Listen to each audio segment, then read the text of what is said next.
everyone. Welcome back to another episode of the Discovery Pod with Eve. I am Eve Richards. I am so excited to be hosting today's show with my very good friend, actress Melissa Smith.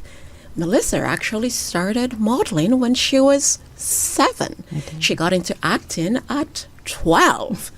She did a lot of local commercials and some TV shows and plays in the Seattle area. However, Melissa decided to get married, and she had a kid, a son named Jaden. So she quit the business, but the acting bug kind of hit her in 2020. So she got back into acting in 2020. Most recently, though, Melissa made a huge leap. She actually left her friends, her spouse, her son Jaden, in the Seattle area, a place that she's accustomed to, and she relocated to LA. So, ladies and gentlemen, I am so excited to have Melissa here with me today. Melissa, welcome. Thank you, Eve. I'm so excited. Thank you for having me on. This is like a blast. I'm so excited for this. What a treat. You know, I was thinking back, and I was thinking of a time when you visited last year. You stayed with me. I don't know if you remember, I was going to Paris. It wasn't a fun trip. Yeah. I was actually going to bury my father. Yes. But I don't know if you remember any of this. I couldn't sleep at night. I was afraid. Emotionally, I was going through a very difficult time. Yes. And I remember once when you actually went to dinner, I left all the lights on because I was so terrified of being alone. Fast forward several months later, you took that huge leap and you moved from Seattle to LA. Yeah. You left Matt. I did. You left Jaden. And I saw how difficult it was. And I was there for you. Yes. And we were spending a lot of time together. And then I traveled, and after 2 weeks I came back. Here she is, working every single week. Oh my God, my girl is out there booking. So, tell our viewers, there are a lot of people out there who want to make that move for a job or whatever it is. How did you do it? Well, you know, I'm lucky I have such a strong support system with my husband and my son. They were my biggest cheerleaders. And, you know, my husband pretty much told me, you know, it's either you're going to do it or you're not. And the biggest thing for me is I didn't want any regrets. And acting has always been a part of me. It's always been my passion. And I was coming here so much each time. I knew it'd be so much easier if I was here. And so I decided one day, we sat down, talked about it. I, made a date, and we packed up the car and I moved down. And, without a strong support system like you, my husband, Roger, everybody, I wouldn't have had the guts to do it, because that's leaving a lot. Yes. I left my home, I left my family, I left my friends to start a whole new life. Yes. And I'm lucky that I have so many people supporting and encouraging. Incredible.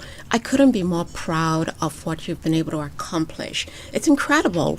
And it's something that we want to inspire Absolutely. people out there, because, a lot of questions that I get from fans is, I see you on Instagram and you're always looking fab, but I'm like, you don't see 98% of what's behind the scenes, Exactly. right? Exactly. And so I am incredibly proud of you because, gosh, within a few months, the list of things that you've done. Okay, everyone. So she's done TV shows like Equal Justice with Ebony Williams, Bosch, Legacy, Murder in the Heartland, and more. It's incredible, and I am so proud of you, and I'm so glad we're friends to support each other. Nothing in life is easy. No. I've gone through a lot of challenges, which you saw emotionally, how difficult it was when I lost my dad.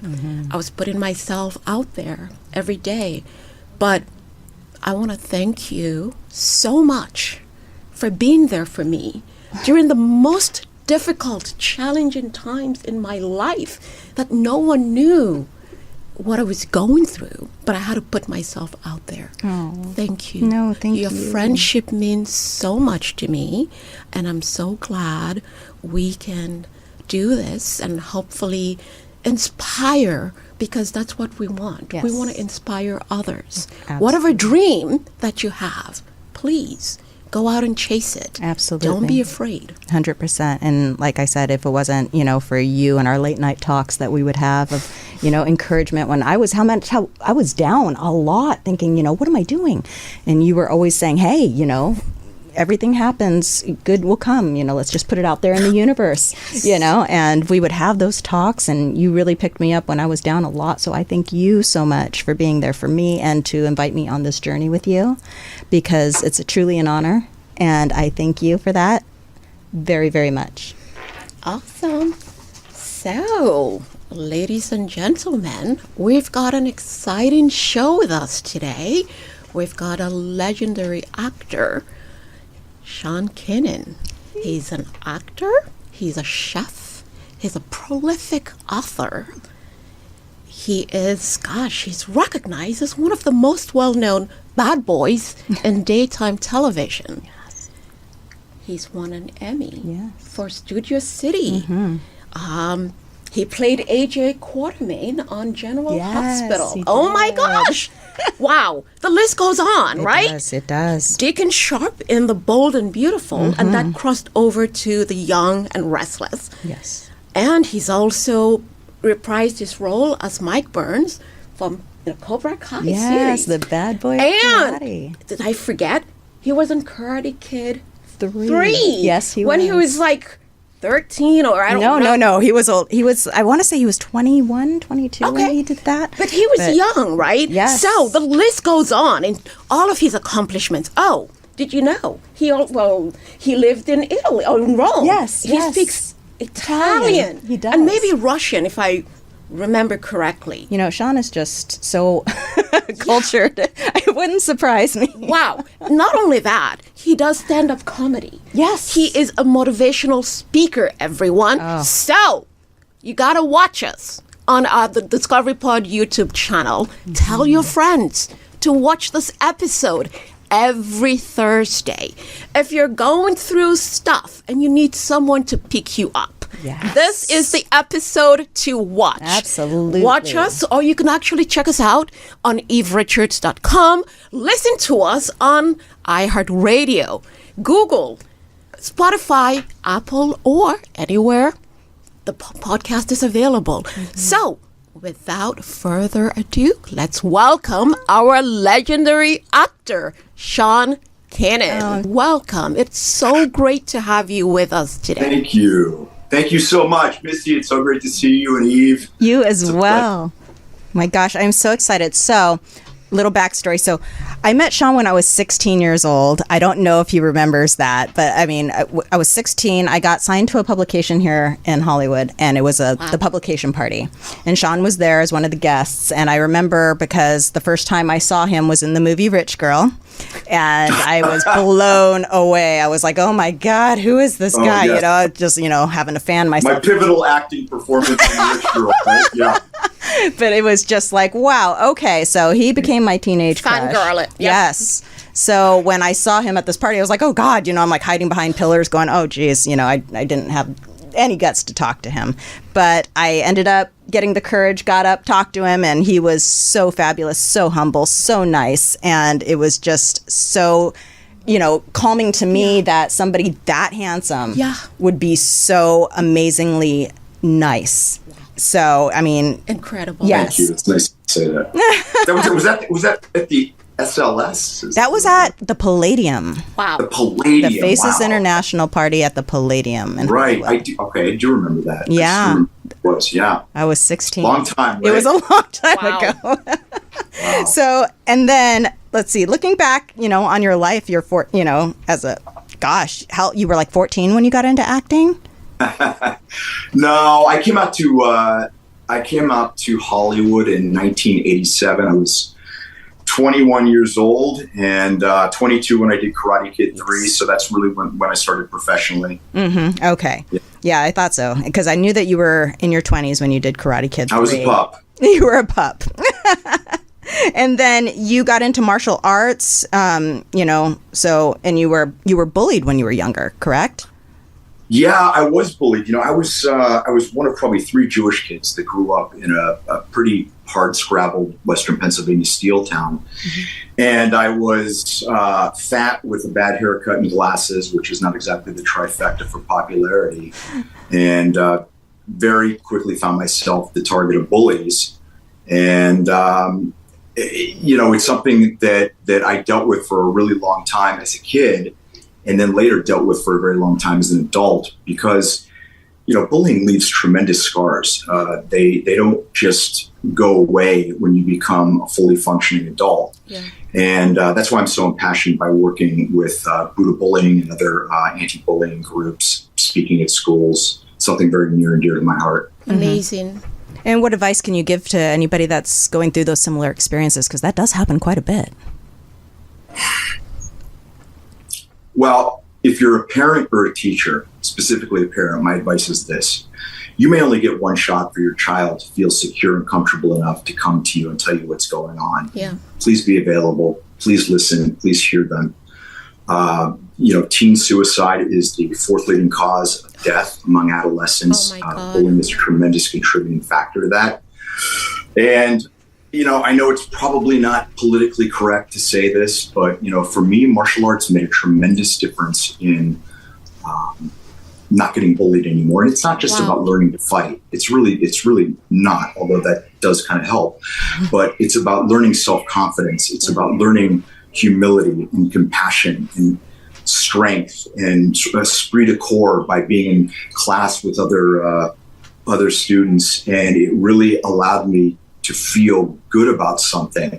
And, if you're a kid and you're struggling and you have something that you're good at, because I believe that all of us have something special to share with the world, really focus on what it is that you're good at and shine it doing that. Yep. And if you're a parent, encourage your kids, if they sing, if they dance, if they like to act, if they, woodwork, whatever it is, everybody's got that one special thing. And when you find that one special thing that you're meant to do in the world, I think that really helps you shine in a way that, I don't know, it's like it gives you an inner confidence, and there's nothing bullies hate more than encountering somebody with confidence. Incredible. 100%. So, Sean, I feel like I already know you. In doing the research for this interview, I spent a lot of time just doing a lot of reading and watching some of your past interviews. And one of the things that really resonated with me was just how, first of all, how humble you are. Mm-hmm. Secondly, just how candid you are. And you talk about some of the struggles that you've gone through in the course of your career. But there was something that you mentioned last year about how your trajectory shifted in 2020 during COVID, which we all know was a very difficult time because of the global pandemic. One of the things that I really liked was when you mentioned how you wanted to give Michelle, your spouse, that life that you felt she deserved.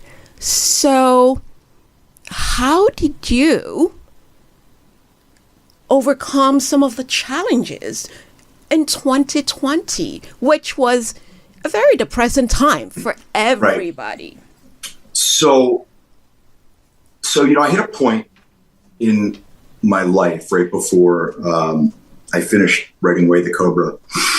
And I think, externally, I probably had a lot of the trappings of being a successful human being, but I felt myself rapidly slipping into mediocrity.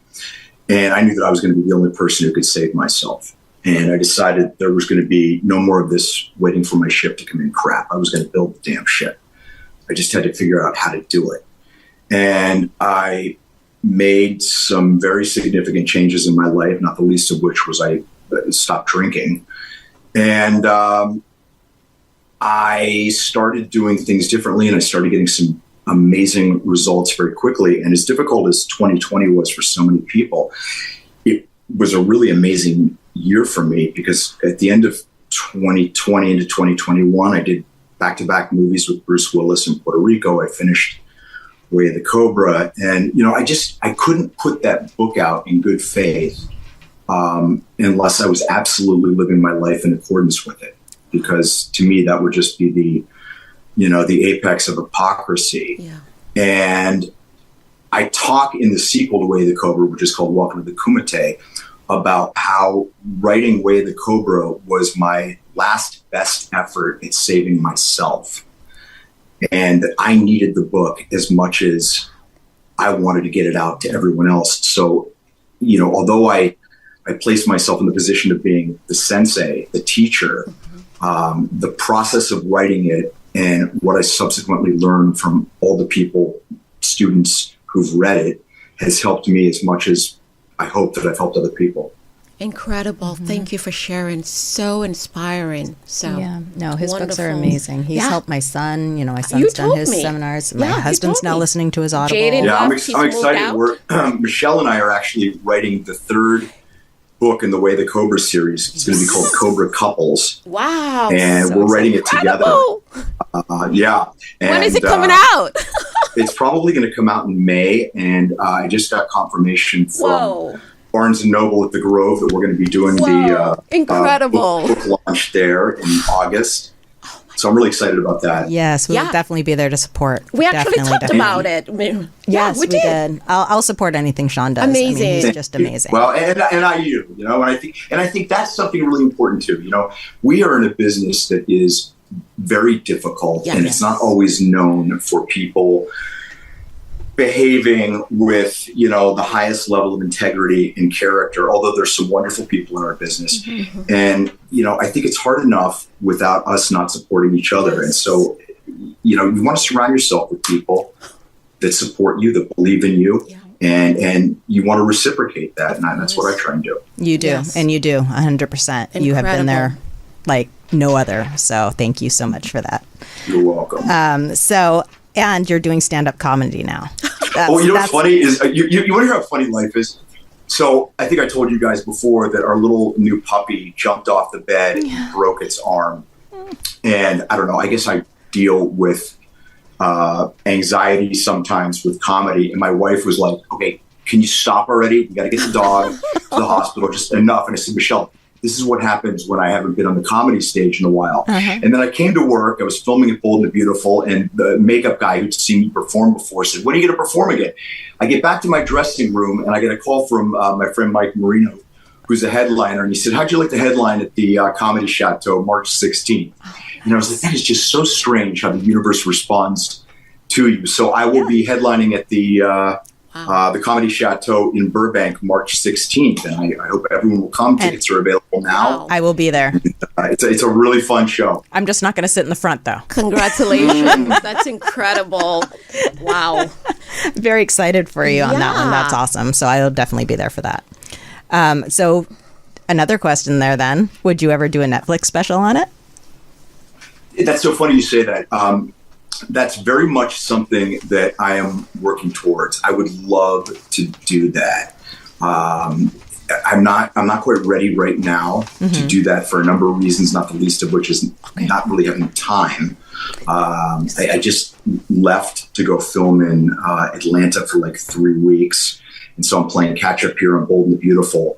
But when I can carve out some time to do that, and after I finish this next book, I would love to do a half an hour special. That would be awesome. That would be so awesome to see. You got to do it. You have to do it.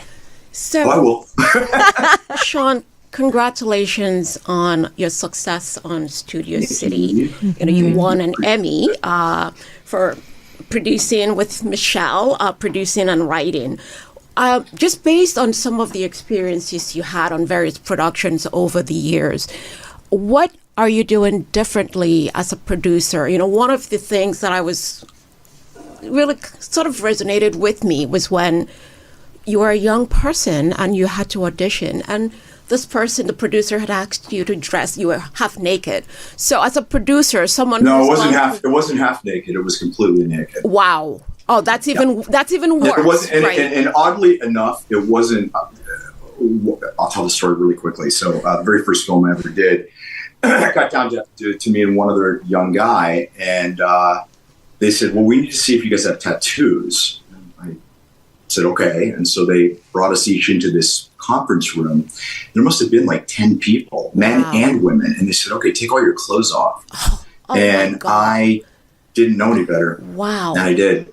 I got the part. I got the part. And I'll tell you, I years later, I produced a film called Hack. Yeah. And we had a scene where one of our actresses needed to be topless.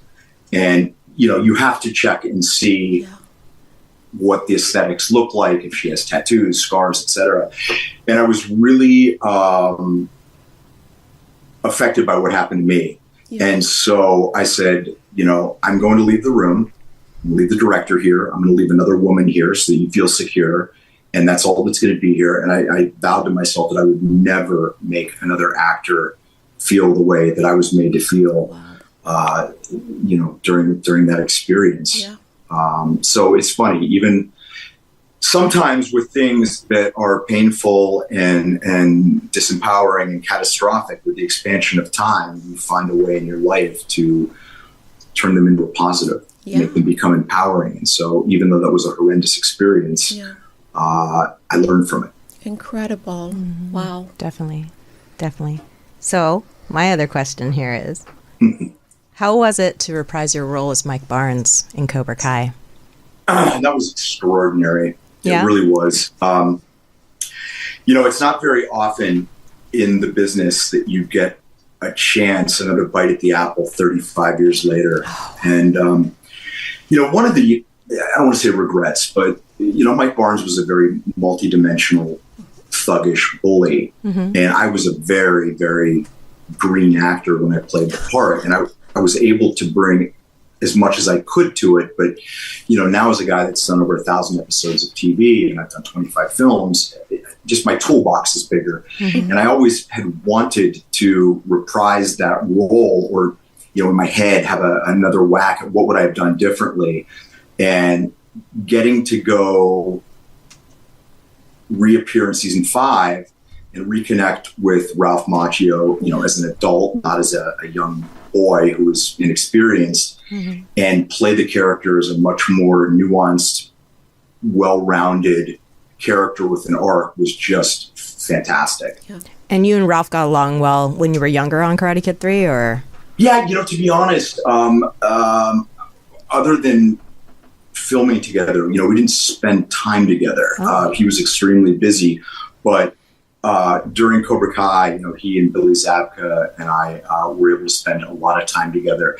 And just, he's a terrific human being. He really is, as is Billy. And I just couldn't be happier for the two of them and all the success that they've achieved, as well as, the big three who created the show, Josh Held, mm-hmm. Hayden Schlossberg, and John Hurwitz. Yeah. Terrific people. Incredible. Now, you had a pretty big injury, though, filming Karate Kid 3, correct? I did. I've told this story a lot, so people have heard it, forgive me. But long story short, we'd been filming for about 2 weeks, and we were breaking for the Christmas vacation, and I was having a lot of pain in my left leg, and I thought it was from all the karate I was doing, so I took a lot of aspirin, and Christmas Day in 1988, I passed out in Las Vegas at the Dunes Casino. And oh my gosh. I came to, and the EMTs were telling my friend that I was bleeding to death because I had internal bleeding, and the aspirin had exacerbated the bleeding, and I went right into emergency surgery.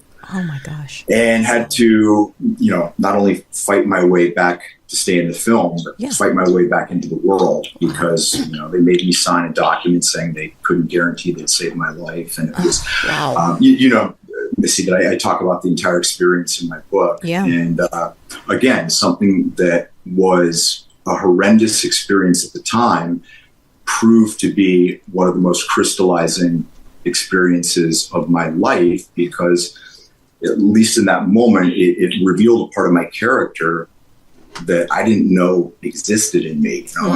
When you're 22, you think you're immortal, and suddenly when you're faced with your own mortality, and your back's against the wall, you've got two choices. It's fight or succumb. Wow. So it's actually a great segue into the next question. So just based on some of the interviews you've done over the years where you described the production on Karate Kid, you described that it wasn't one of the best production sets to be on. Given the fact that you had such an injury, why did you go back? Secondly, it's a twofold. You also described how you were in the hospital and it took the production company a while to notify your parents. I would have thought that if the production... they didn't notify my parents. Wow, that's even worse. They didn't. Wow, that's... Oh my gosh. That's bad. So... No, well, I went back because I, even at my young age, recognized that this was winning the lottery. This was the golden ticket, this role. I mean, they probably had 10,000 people try out for this role. And somebody told me years later that Brad Pitt was one of them. I mean, this was a role that everybody in Hollywood at the time was after. Wow. And, I was going to be damned if I was going to not finish this movie. And I also, they did call me, but they called me basically to say, look, you got about 10 days to get back to work. And if not, we're going to hire Brandon Lee, Bruce Lee's son. Oh, no. And it really pissed me off. Wow. And, I felt that it was incredibly unjust the way I was being treated. And that sense of righteous indignation quickly gave way to being angry. And that anger fomented into being a why that motivated me to get out of bed and start walking around the hospital floor, and eventually, it was 3 or 4 days later, had them discharge me against medical advice. And I recuperated for about a week, and then I started training with a guy from the LA Rams. And ultimately, I wound up doing all of my own stunts in the film. And people always say to me, what was the biggest role you've ever had, or most important? And I say it's Karate Kid 3, but it's not for any of the reasons that people think. It really is because I know, I got it from an open call, which there is, like winning the lottery. Yes. And then to have it almost taken away and then have to fight to really earn it. It just, there were so many lessons along that journey that I learned that it's a set of experiences that I really value to this day. So I do have to ask then, after that injury, and you had to train again to, do more after that, especially because it was so devastating. What scenes did you do after that surgery? Oh, we did the All Valley tournament. The big fight. So that was after. Wow. Oh my gosh. And I always joke that it's a good thing that I had a black Cobra Kai gi, because I was bleeding through the gi. Yeah. My wound was absolutely not healed by that time. That's my goodness. Healing, but That's incredible. So, when I look at all of your body of work, being on General Hospital as AJ, Deacon Sharp, all of the wonderful things you've done, and you've described, the struggles you had with alcohol, yet you've been able to bounce back. You are a coach. You do motivational speeches. What is your advice for any actors out there? Because it's a very difficult profession, right? Yeah. So one day you can have a role and then you don't work for 10 years. How have you been able to maintain that consistency where you're working constantly? What is the secret to your success? Well, with me, I may not have always been the most innately talented actor, but I am tenacious. Wow. I'm like a dog with a bone with my career. And, that has really benefited me over the years. Some advice that I would give actors. The first is this. Obviously, you need to prepare yourself by learning to be the best actor that you can be. But where that starts is by becoming the most self-aware human being that you can be, because before you slip into the skin of another actor or another character, you really need to understand who you are and have a strong working understanding of human psychology and behavioralism and motivations and why people do things. And as far as the self-awareness with yourself, that's why I tell people, take a martial art, take gymnastics, study a foreign language, travel as much as you can, read, dance, sing, do whatever, because you never know what you're going to be called upon to play. The other thing too, and this took me a long time to learn this, is you have to learn how to be a meaningfully happy human being when you are not working as an actor. Because if you are only able to, quote unquote, be happy when you're on a set, you're going to be a very frustrated and unhappy individual for a very, very large part of your life. The majority of most actors' lives is the pursuit of work rather than actually working. And it's, a funny thing happened. As soon as I stopped chasing it, it came to me. Wow. Now, that doesn't mean you don't work like hell, but it means that you have a sense of balance in your life, that you know who you are and own your power, and that power is not given to you by somebody who chooses to hire you as an actor. You share it with them when they hire you. But, whether you're, washing dishes, cleaning floors, or starring in a movie, that's something that you always have with you. And what that does is it creates a sense of self-confidence, which eliminates that horrendous cologne of desperation, which hampers so many actors. Agreed. Incredible. So, who inspired you to become an actor? Well, when I told you I got bullied, my oasis was the movie theater. I could go in the movie theater and hide out. And so my earliest mentors were Clint Eastwood as the outlaw Josie Wales, and Sir Alec Guinness as Obi-Wan Kenobi, and Sylvester Stallone as Rocky. And, they were my earliest mentors, but they also planted the seeds for me to want to be an actor, because I was just captivated by the visual aspect of, the flickering 30, images on a 30-foot screen. And I think I very early on recognized the communicative power of film. And I was like, that's for me. That's what I want to do. Incredible. And you talk a lot about mentors, especially in your seminars, things like that. How would someone new in the industry, because you've become one of my mentors, but how would somebody new in the industry get a mentor like that? What would you say? Well, at the risk of sounding like I'm giving a gratuitous plug, I'm doing my acting seminars on March 9th. Yeah. And, Wow. I consider myself to be in a position of helping younger actors. As an Emmy Award-winning producer and Emmy-nominated actor, I work on both sides of the camera, so it gives me a very unique perspective. So if anyone's interested in that, just go on my Instagram. You'll see the March 9th promo, and just DM me, and I'll get you into it. But here's the thing, you have to be clear what it is that you want from a mentor. It's a reciprocal relationship. And so, find a group of individuals, a list of individuals who have done what it is that you want to accomplish, and approach them and see if they're open to mentoring. Be clear what it is that you want. And then, one of the things I'm a big proponent about is always bring value to every relationship. So you need to ask yourself what value you can bring to the individual who's going to take time out of their schedule to mentor you. It can't be, it needs to be a reciprocal relationship, not a parasitic one. But, most great individuals throughout history had a mentor of one kind or another. Galileo had Aristotle. Bill Gates had Warren Buffett.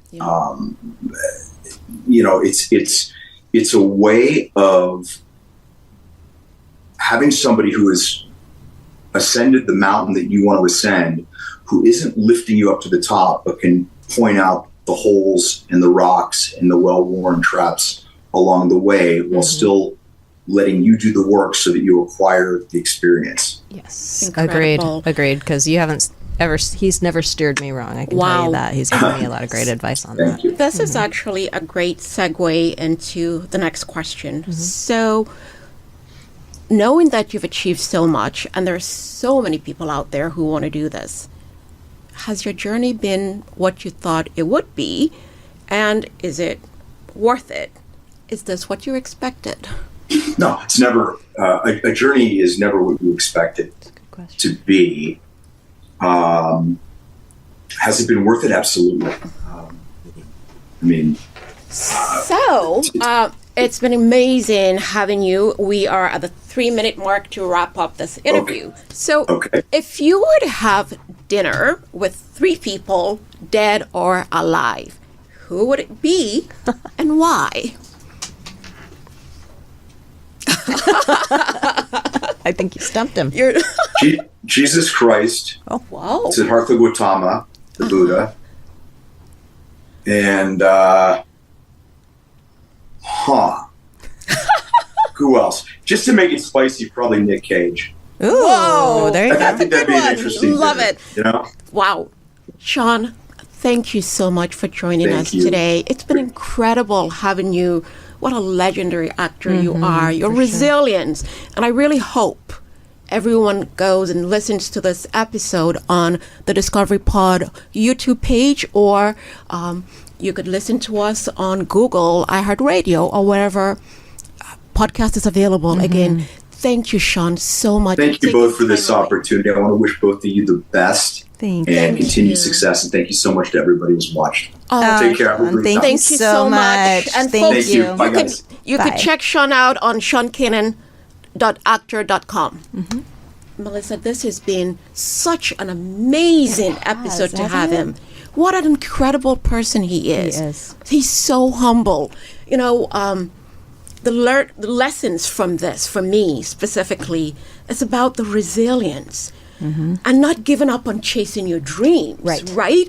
And I really hope folks, please listen to us on Apple, Google, wherever the podcast is available, and watch us on the Discovery Pod YouTube page or everichards.com, because this is an inspirational episode with the legendary Sean Kanan. What an inspirational human being. Isn't it amazing the things he's been through and what he's accomplished and overcome, and determined? He was not going to let anything stop him. Incredible. You know, I mean, how many people do you know could be injured the way he was and say, you know what, screw it, I'm still coming back. You're not stopping me. This is not happening.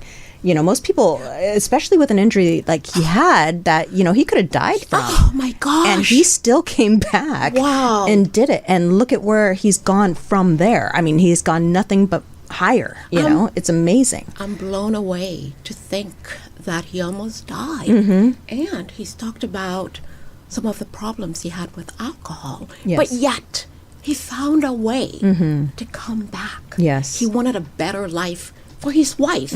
But you know what struck me was when he said in a previous interview that, number one, you've got to do it for yourself. Yes. So it's inspirational. It is. I love listening to these wonderful stories. And I really hope we are inspiring folks out there. We want to thank our executive producer, Roger Neal. Yes, absolutely. For doing an amazing job. Yes. Booking such amazing guests. I- It's incredible. I know. I feel like we're so fortunate to learn from this legendary actors. Yes, and we definitely have to be at Sean's stand-up comedy, Of because I don't know if course. you've ever seen any of the clips that he has put on his Instagram I page. have. And he is hilarious. Yes. Oh my gosh, he is so funny. So, you know, definitely have to be there for that, and of course the book. The book on March 16th. So everyone, you could follow Sean on his Instagram Yes. at Sean.Kanan. So that's K, A as in Apple, N as in Nancy, A as in Apple, N as in Nancy. Ladies and gentlemen, thank you so much for watching this episode of the Discovery Pod with Discovery Pod. We've got 5 more minutes to go. Okay. Okay. I was going to tell you to Oh, stretch. Okay. yeah. So, I've always wanted to meet him in person. Mm-hmm. And during the process of researching about his life, I almost feel like I know him. And I remember when, you used to visit and you stayed with me and you always talked about, I want you to meet Sean. Yeah. And I see why, because I feel inspired by him. Yes. And to see how humble he is. Isn't he, though? I mean, he's amazing. His voice, everything, he just captivates. And his motivation is like no other. Yes. I mean, when he talked to my son was ready. He was standing up going, okay, so he told me this, and this, and I'm going to start doing this. And it was amazing because he did. He really started doing everything Sean, gave him the advice to do. Yeah. And here he is, and it's crazy to think because Sean's saying he was 22 when he did Cobra, not Cobra Kai, but Karate Kid 3. Yeah. And that's the same age my son is now. Incredible. And so I look at my son going, oh my gosh, you're the same age Sean was. Yeah. And Sean is now mentoring you, which incredible. I never would have thought. But so remember it's what you insane. also told me, though, the influence that Sean is having on Jaden, because Jaden moved out. He did. Right? He so did. It's great that he has someone like Sean, and considering how busy Sean is, but then he's taken that upon himself to mentor Jaden. So he couldn't ask for a better mentor than Sean. I mean, he's just such an incredible human being. Like, I want to go see him, his comedy show, because we're going. Yes, we're we definitely should. going to go. We have to. I will always, like I said, I will always support Sean in anything he does because he has been there for me. I mean, it's insane how he will answer the phone. Oh, incredible. Or say, no, call me. Those are the types of people we need in this industry, and he himself said it. And it's something that I've always told you. I don't know if you remember this. Yes, I do. When we just became friends, I said, always surround yourself with positive people, because that's what I do for myself. Yes. People who uplift you, people who motivate you, people who bring you up rather than bringing you down. Absolutely. So this is what I took from that interview as well. Right. The power of having great mentors and friendships. It's incredible. Yes, and especially people that have done what you are setting out to do. Yes. And to be able to give you that advice. And like Sean said, not do it for you, but help you, up. Like I always said, I have no problems doing the work. Yeah. Sometimes I might just need that direction, like, go up to the stop sign, take a right. Yeah. I can do the rest. Yeah. So Sean is like that. He won't do it for you. He will definitely help you, though. Exactly. Ladies and gentlemen, we've had such an amazing episode today. So I really hope you can go watch us on the Discovery Pod, the Discovery Pod with Eve's YouTube page, or you can listen to us on Google, iHeartRadio, Spotify, Apple, or wherever the Discovery, wherever podcast is available.